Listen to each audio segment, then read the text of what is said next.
Hi, நீங்கள் பார்த்துட்டு இருக்கிற ராயல் ஃபிசியோ சேனல். நான் உங்கள் ஃபிசியோ நண்பன் பேசுகிறேன். இன்றைக்கி நம்ம என்ன டாபிக் பார்க்க போகிறோம் அப்படின்னு பார்த்தீங்கன்னா, அக்கிலஸ் டெண்டான் இன்ஜுரி.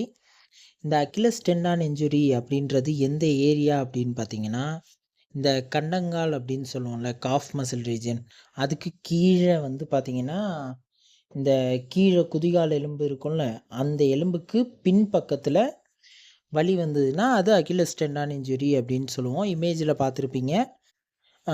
இது வந்து என்ன பண்ணும் அப்படின்னு பார்த்தீங்கன்னா, அ அந்த காஃப் மசிலையும், அந்த ஹீல் போனையும் கனெக்ட் பண்ணும். அந்த கனெக்ட் பண்ற பேண்டுக்கு பேரு தான் அக்கிலஸ் டெண்டான் அப்படின்னு சொல்லுவோம். அதுக்கு பேர் ஒரு டெண்டான். ஓகேவா? அந்த இடத்துல டியரோ இல்ல ரப்ச்சரோ ஆச்சுன்னா தான் அக்கிலஸ் டெண்டான் இன்ஜுரி ஆயிருக்கு அப்படின்றது அர்த்தம். இது ஏன் வரும் அப்படின்னு பார்த்தீங்கன்னா, ஓவர் யூஸ் பண்ணாலோ, இல்லன்னா காஃப் மசில் டைட்டா இருந்தாலோ, இல்ல அக்கிலஸ் டெண்டான் டைட்டா இருந்தாலோ வரும்.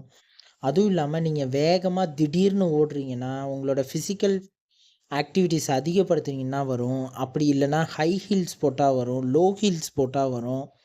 இதோட அறிகுறிகள் என்னன்னு பார்த்தீங்கன்னா, வலியும் வீக்கமும் அந்த இடத்துல இருக்கும், நான் சொன்ன இடத்துல. அதே மாதிரி சில டைம் வந்து உங்கள் விரல் பக்கத்துலலாம் கூட வரத்துக்கான வாய்ப்புகள் இருக்குது. அதே மாதிரி உங்களோட ரேஞ்ச் ஆஃப் மோஷன் வந்து ஆங்கிள் ஜாயிண்டில் வந்து ரொம்பவே குறையும்.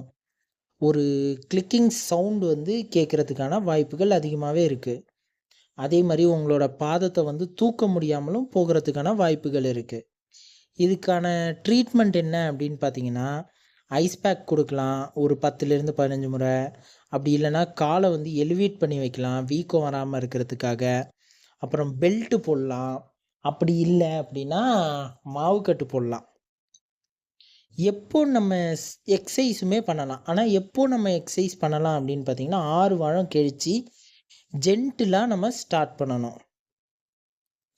சரி, எக்ஸசைஸ்லாம் பண்ணுறோம் அப்படின்னா, எப்போ நம்ம நார்மலான ஆக்டிவிட்டீஸ்லாம் பண்ணுறதுக்கு போகலாம் அப்படின்னு பார்த்தீங்கன்னா, உங்களோட நார்மல் காலில் எவ்வளோ ரேஞ்ச் ஆஃப் மோஷன் உங்களோட காலை தூக்க முடியுதோ, அதே கால அளவுக்கு அடிப்பட்ட காலம் தூக்க முடியுது அப்படின்னா, நீங்கள் நார்மல் ஆக்டிவிட்டீஸ்க்கு போகலாம். அது வரைக்கும் நீங்கள் எக்ஸசைஸ் பண்ணிக்கிட்டே இருக்கணும். அதே மாதிரி உங்களோட ஃபுல் ஸ்ட்ரென்த் வந்துருச்சா, நார்மல் காலோட கம்பேர் பண்ணும்போது உங்களுக்கு இந்த காலம் நார்மல் ஸ்ட்ரென்த் வந்துருச்சா அப்படின்னு பார்க்கணும். அதே மாதிரி ஜாக் பண்ணணும். ஜாக் பண்ணும்போது பெயின் வரலை அப்படின்னா நீங்கள் நார்மல் ஆக்டிவிட்டீஸ்க்கு போகலாம். அப்படியும் இல்லையா, நீங்கள் ஜம்ப் பண்ணி பார்க்கலாம். பெயினே இல்லாமல் ஜம்ப் பண்ண முடியுது அப்படின்னாலும் நீங்கள் ஸ்டார்ட் பண்ணலாம். சரி, இது வராமலே தடுக்கிறதுக்கு ஏதாவது வழிமுறை இருக்கா அப்படின்னு கேட்டிங்கன்னா இருக்குது. என்னன்னு பார்த்தீங்கன்னா, ரெகுலராக நீங்கள் ஸ்ட்ரெச் பண்ணணும். அதாவது நீங்கள் ஜாகிங் போகிறதுக்கு முன்னாடியோ, ரன்னிங் போகிறதுக்கு முன்னாடியோ, இல்லை எக்ஸசைஸ் பண்ணுறதுக்கு முன்னாடியோ ரெகுலராக ஸ்ட்ரெச் பண்ணணும். அப்படியும் இல்லையா, உங்களுக்கு அக்கிலஸ் ரீஜியனில் பெயின் வந்துச்சு அப்படின்னா, உங்களோட ஆக்டிவிட்டீஸை வந்து கொஞ்சம் அவாய்ட் பண்ணிக்கிறது பெட்டர். அதாவது ரன்னிங் போகிறது அந்த மாதிரியெல்லாம் அவாய்ட் பண்ணிக்கிறது பெட்ரு. இப்போது சொல்லக்கூடிய எக்ஸசைஸ் எல்லாம் பண்ணிங்கன்னா கூட உங்களுக்கு வந்து வராமல் தடுக்கவும் முடியும். அந்த எக்ஸசைஸ் எல்லாம் பார்க்குறதுக்கு முன்னாடி நீங்கள் நம்ம சேனலுக்கு புதுசாக இருந்தால் ராயல் ஃபிசியோ சேனலை சப்ஸ்கிரைப் பண்ணிவிட்டு வாங்க நம்ம இப்போ வீடியோக்குள்ளே போகலாம்.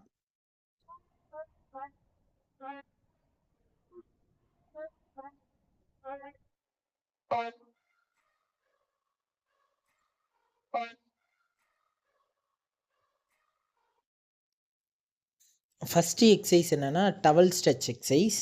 இதுக்கு வந்து நீங்கள் டவலோ, ஷாலோ, பெட்ஷீட்டோ ஏதோ ஒன்று வச்சுக்கிட்டு உங்களோட பாதத்தில் போட்டுக்கிட்டு பிடிச்சி நல்லா இழுக்கணும். அப்படி இழுக்கும்போது உங்களோட கன்னங்கால் வந்து இழுக்கிற மாதிரி இருக்கும். அப்படி இழுக்கிற மாதிரி தெரிஞ்சதுன்னா அதுக்கு பேர் தான் ஸ்ட்ரெச் ஃபீல் அப்படின்னு சொல்லுவோம். அப்படி ஃபீல் கிடச்சிது அப்படின்னா 10 to 15 செகண்ட்ஸ் அப்படியே ஹோல்ட் பண்ணுங்கள். ஹோல்ட் பண்ணிவிட்டு 3 ரிப்பிட்டேஷன்ஸ் திரும்ப திரும்ப பண்ணணும்.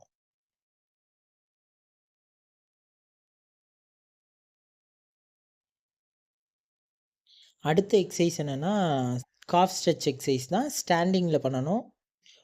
எந்த காலை ஸ்ட்ரெச் பண்ண போகிறீங்களோ ஸ்டாண்டிங்கில் பண்ணணும்.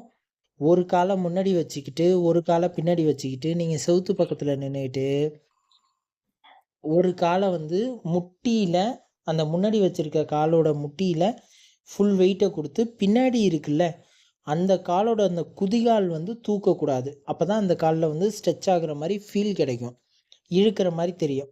அப்படி இழுக்கிற மாதிரி தெரிஞ்சதுன்னா 10 to 15 செகண்ட்ஸ் ஹோல்ட் பண்ணுங்கள். 3 ரிப்பிட்டேஷன்ஸ் திரும்ப திரும்ப பண்ணணும். அடுத்தது என்னென்னா ஸ்டாண்டிங்கில் சோலியஸ் ஸ்ட்ரெச்சிங் எக்ஸசைஸ். இதுவும் அதே மாதிரியே தான். செவுத்து பக்கத்தில் நின்றுக்கணும். நின்றுக்கிட்டு 2 காலையுமே மடக்கிக்கணும். பட் ஆனால் ஒரு காலை ஸ்லைட்டாக முன்னாடி வச்சுக்கணும், ஒரு காலை பின்னாடி வச்சுக்கணும். மடக்கி வச்சுக்கிட்டு முன்னாடி இருக்கிற காலில் ஃபுல் வெயிட்டையும் கொடுத்தோன்னா பின்னாடி இருக்கிற காலில் ஸ்ட்ரெச் ஆகிற ஃபீல் கிடைக்கும். அப்படி ஃபீல் கிடைச்சது அப்படின்னா 10 to 15 செகண்ட்ஸ் ஹோல்ட் பண்ணுங்கள். 3 ரிப்பிட்டேஷன்ஸ் திரும்ப திரும்ப பண்ணணும். அடுத்த எக்ஸசைஸ் என்னென்னா பிளான்டார் ஃபேஷியா ஸ்ட்ரெச்சிங் எக்ஸசைஸ். இதுக்கு வந்து நீங்கள் ஸ்டூலோ படியிலையோ ஏறி நின்றுக்கணும். நின்றுக்கிட்டு உங்களோட குதிகாலை வந்து அந்த எட்ஜில் நின்றுக்கணும். நான் மெயினாக எட்ஜில் நின்றுக்கிட்டு உங்களோட குதிகாலை வந்து பொறுமையாக கீழே இறக்குனீங்க அப்படின்னா தொங்குற மாதிரி இருக்கணும். உங்களோட குதிகால் வந்து அந்த மாதிரி தொங்குற மாதிரி இருந்தது அப்படின்னா உங்களுக்கு அந்த குதிகாலுக்கு அடியில் வந்து இழுக்கிற மாதிரி தெரியும். அப்படி இழுக்கிற மாதிரி தெரிஞ்சதுன்னா அப்படியே 10லேருந்து 15 செகண்ட் அப்படியே வச்சுருங்க. 3 ரிப்பிட்டேஷன்ஸ் திரும்ப திரும்ப பண்ணணும். அடுத்தது வந்து டோ ரைஸ் எக்ஸசைஸ். இதுக்கு வந்து நீங்கள் நார்மலாக நின்றுக்கலாம், நின்றுக்கிட்டும் பண்ணலாம், உட்காந்துக்கிட்டும் பண்ணலாம். இதுக்கு என்ன பண்ணணும் அப்படின்னு பார்த்தீங்கன்னா உங்களோட விரல்களை வந்து மேலே தூக்கணும். தூக்கி அப்படியே ஒரு 5 செகண்ட்ஸ் வரைக்கும் ஹோல்ட் பண்ணுங்கள். அப்படியே 10 to 15 ரிப்பிட்டேஷன்ஸ் திரும்ப திரும்ப பண்ணணும். அதே மாதிரி 3 செட்ஸ் பண்ணணும். 10 to 15 ரிப்பிட்டேஷன்ஸ் பண்ணுறது வந்து ஒரு செட், அதே மாதிரி 3 செட் பண்ணணும். அடுத்த எக்ஸசைஸ் என்னென்னா ஹீல் ரைஸ் எக்ஸசைஸ். இதுக்கும் நீங்கள் சப்போர்ட்டோடு நின்றுக்கோங்க. நின்றுக்கிட்டு உங்கள் குதிகாலை வந்து பொறுமையாக தூக்கணும். தூக்கிட்டு அப்படியே ஒரு 5 செகண்ட்ஸ் ஹோல்ட் பண்ணணும். ஹோல்ட் பண்ணிவிட்டு 10 to 15 ரிப்பிட்டேஷன்ஸ் பண்ணணும். அதே மாதிரி 3 செட்ஸ் பண்ணணும். அடுத்த எக்ஸசைஸ் என்னென்னா சிங்கிள் லெக் பேலன்ஸ் எக்ஸசைஸ். இதுக்கு வந்து நீங்கள் என்ன பண்ணணும் அப்படின்னு பார்த்தீங்கன்னா ஃபஸ்ட்டு சப்போர்ட்டோடு நின்றுக்கோங்க. ஒத்த காலில் சப்போர்ட்டோடு நின்றுக்கோங்க. ஒரு 30 செகண்ட்ஸ் வரைக்கும் ஹோல்ட் பண்ணுங்கள் சப்போர்ட்டோட. அதுக்கப்புறம் 3 செட்ஸ் 3 ரிப்பிட்டேஷன்ஸ் திரும்ப திரும்ப பண்ணணும். அடுத்தது சப்போர்ட் இல்லாமல் ட்ரை பண்ணுங்கள். அதே மாதிரி 30 செகண்ட்ஸ் ஹோல்ட் 3 ரிப்பிட்டேஷன்ஸ் பண்ணுங்கள். அடுத்தது கண்ணை ஓப்பன் பண்ணிட்டும் பண்ணணும், கண்ணை க்ளோஸ் பண்ணிட்டும் பண்ணணும். இது எல்லாமே அவங்க ஈஸியாக பண்ணிட்டாங்க அப்படின்னா அவங்க வந்து ஓவரால் அவங்க வந்து ரெக்கவரி ஆயிட்டாங்க அப்படின்றது அர்த்தம். இன்னும் நல்லாவே பர்ஃபெக்டாக ஸ்ட்ரென்தனிங் பண்ணி ப்ராப்பரான ரீஹேப் பண்ணணும் அப்படின்னு நினைக்கிறவங்க ராயல் ஃபிசியோ சேனலில் கமெண்ட் செக்ஷனில் கமெண்ட் பண்ணுங்கள். அப்படி இல்லைன்னா ராயல் ஃபிசியோ இன்ஸ்டாகிராமில் எனக்கு பர்சனலாக மெசேஜ் பண்ணுங்கள். அதையும் நம்ம தெளிவாக உங்களுக்கு எக்ஸ்பிளைன் பண்ண ரெடியாக இருக்கோம். இதே மாதிரி பயனுள்ள தகவல் வேணும் அப்படின்னு நினைக்கிறீங்கன்னா ராயல் ஃபிசியோ சேனலை சப்ஸ்கிரைப் பண்ணிக்கோங்க. இல்லை உங்களுக்கு வேறு எதுவும் பிரச்சனைகள் இருக்குது அப்படின்னா அதையும் கமெண்ட் செக்ஷனில் சொன்னீங்கன்னா அதுக்கும் நம்ம வீடியோ போட ரெடியாக இருக்கோம். Until then, bye.